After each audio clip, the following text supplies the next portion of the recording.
Hello guys, আসসালামু আলাইকুম। সবাই কেমন আছেন? আল্লাহর রহমতে আমি অনেক ভালো আছি, কিন্তু মনটা ভীষণ খারাপ।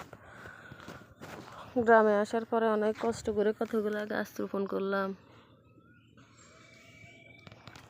শখের গাছগুলা শখের থাকতে দিলে কোথায় কুকুর মরা আমার গাছগুলোরে সব নষ্ট করে ফেলছে। দেখেন আপনারা,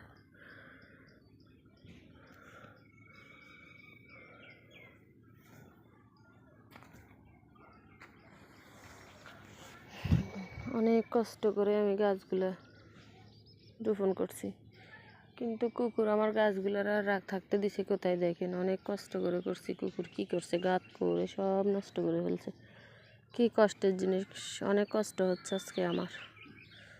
সবগুলা গাছ উঠে গেছে, একটা গাছও বাদ ছিল না, কিন্তু কুকুর আর আমার গাছগুলো বাঁচতে দিছে কোথায়, থাকতে দিছে কোথায়। দেখেন।